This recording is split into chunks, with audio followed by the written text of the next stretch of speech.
Hey guys, James Johnson, my lawnmower repair guy. I have another generator here. Actually, I got several generators. I've already fixed these few right here. They sat up for 2 or 3 years. Fuel in the carburetor. I pulled those apart already, and I've got those already going. But I have another one right here that I'm getting ready to pull apart, and I'm going to show you guys what happens when you leave fuel inside your fuel tank.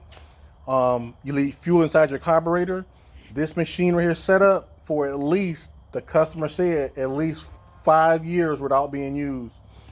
So I'm gonna go ahead and get started and pull this carburetor right here apart. Some of these things are easy to get out, some of them are not easy to get out. So we're gonna go along with the journey. All right, guys, we're gonna go ahead and start pulling this right here, carburetor here apart right here. Take the air filter off.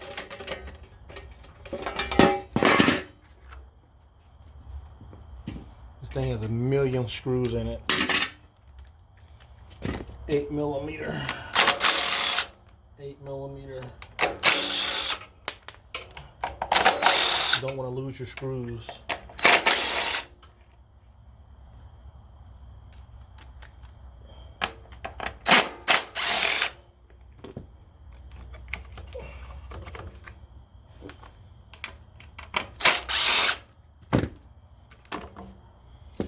That's just the air filter cover. There's 6 screws with 6 nuts. You don't want to lose those. Your top one here is the 10 millimeter right here. I tell everybody, if you're gonna buy a generator too, you want to buy a name brand generator. Don't buy these aftermarket generators.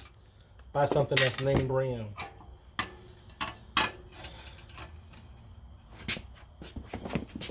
There's actually another part down here we can get off before we can get the carburetor off. There's a little canister down here that's kind of hard to pull off.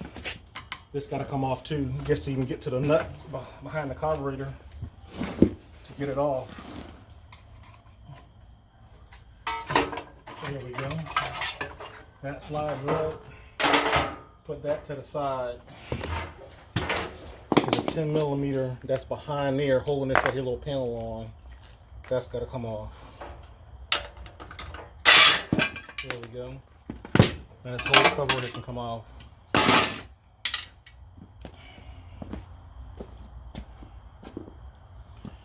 Now we're right here at the carburetor.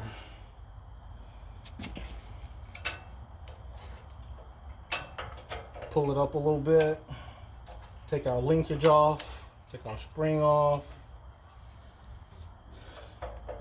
This right here is a tri-fuel generator.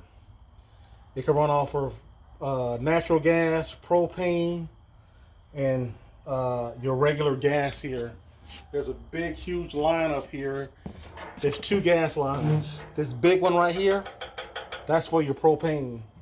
Then your small one here, that goes to your carburetor. That's for your regular gas. So we can take this big one off here first.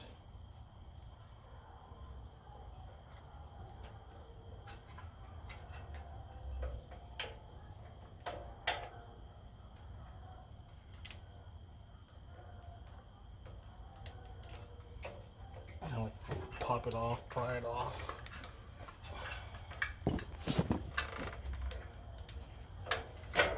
There we go. Then we're gonna get something inside there, take the small one off, pop that one right there off.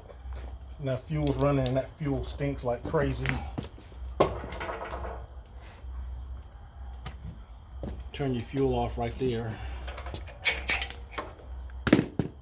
Now, you gotta take the electrical wires off that goes to the carburetor for your solenoid over here.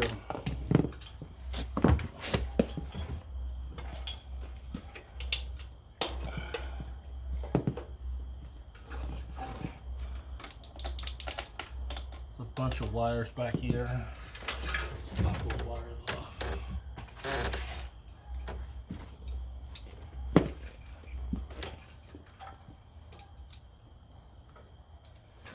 Cut the tie wrap.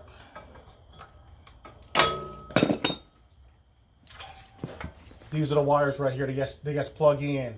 you want to hold both sides of them so you don't pull it out. So you don't pull the plug out.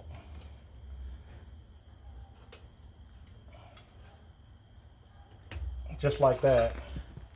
Now the carburetor's out. This is the carburetor right here. You got it all pulled out. When I'm pulling apart these carburetors right here, especially the ones with the little fuel cylinder on the bottom, I like to scribe, put a little mark right there. This is the front side, and put it right here. Therefore, when I put this bottom bowl back on, everything lines up just right. Because this has to be in a certain place for it to fit on that engine the right way. If not, you got to pull it back off, readjust it. And to adjust it, this has to come back off. There's another nut right there. Trust me, it works by just putting like a little scribe mark here, a scribe mark here, line them all up, and you'll be just fine. Sometimes I come into a situation where the nuts done got stripped out, the bolt stripped out. No matter what you use, it ain't gonna work. So what you can do, if you got a good pair of vice grips, you can get right here on that bolt, tighten her up pretty good, clamp down on it, and you can break it just like that right there. That's how you break that one. Break this one right here the same way. Pops the brakes just like that. You can unscrew it. This gas smells very bad. It smells real nasty. It's been there for a long time.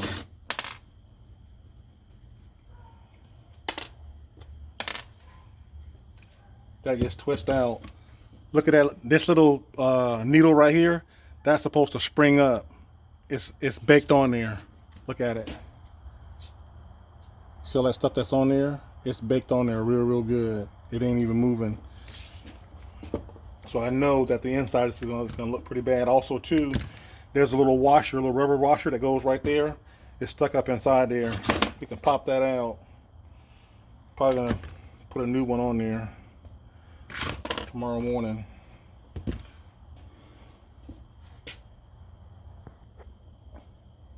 All right, guys, we're gonna finish taking this thing here apart. This is gonna be a 9/16 or either 14 millimeter. They're the same thing. Take it, break that right there.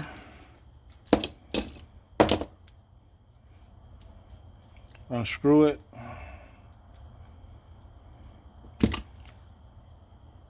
See how nasty that is right there? You can't even see in the center of that. That's all clogged up. So I already know what that bowl's gonna look like in the center of it. Nasty, dirty.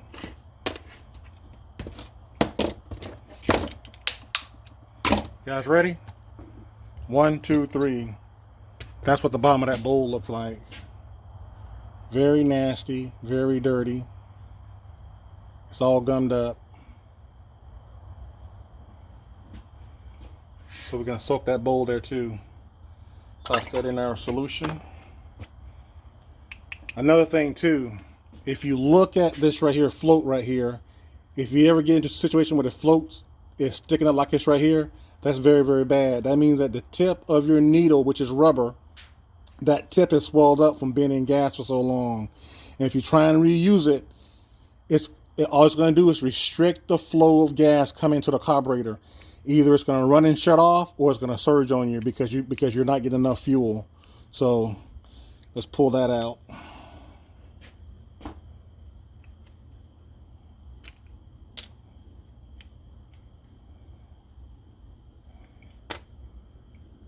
Got that pulled apart. Now we got to do the same thing we did to the other carburetor. We got to pull the main jet out, and we got to pull the jet out over here too. The restrictor that's inside that. Pull it apart, soak it overnight, and see what we can do. Get it going. All right, guys. I got my screwdriver that I made.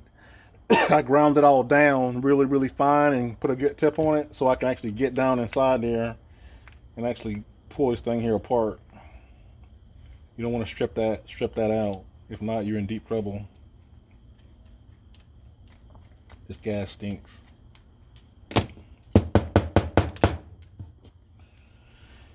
It's clogged up. You can't even see through that thing. Show you what you do. I'm sure how to get it unclogged. Pop the main jet out of this one right here. Push that. You get a screwdriver, and you'll see it sticking up. Just push up on it like that right there. That should push it down. I've seen some of these things where they're so clogged up. It takes me probably 20 minutes just to get it up out of there. Push it back down, push it back out, push it back down, just to loosen it up a little bit. There we go. That's how nasty it is. Look at that. Look how nasty that little main jet is right there. I know some folks say, oh, once you just buy a new carburetor, you'll be a whole lot cheaper. How about $130 for a carburetor? Or either $100 for a carburetor versus taking your time, pulling it apart, and letting it soak overnight. Let it do its thing while you're sleeping. All I'm going to do is just get something inside there, poke the center of it, at least push it out, a lot of it out of there, so we can get some carburetor cleaner down inside there, to at least so it can work its thing overnight. So in the morning when I get up, pull it apart, pull out that solution, and just clean it. Let it soak. This one right here, the same thing. Clean it out a little bit. Let it soak overnight. And yes, I do have the little fancy tools here. I never hardly use them. This right here is they're using to clean welding torches with. If you ever see somebody using a welding torch to cut something with, this is what they use to clean the tip of it, because the tip of it is very, very tiny and it gets slag or metal inside of it. They use that to clean it all out and to make it cut nice and even and nice and good again. So I got it all cleaned out there. I'm gonna drop it in our solution. Let's take this other side one out right here. I definitely don't want to get them mixed up with the other one. It probably won't even work. Yeah, they're about the same size. Pop that out. Pop this right here out too. Go ahead and stick that inside our solution too. We got everything all pulled apart. We're just gonna drop it inside there and let it do its magic overnight. We'll come out tomorrow and put her back together. Also too, what I'm gonna do here too is get this little solenoid here on the tip end of it and just twist it. See if I can. There we go. See that right there? That's how it's supposed to be. That's what it's supposed to do.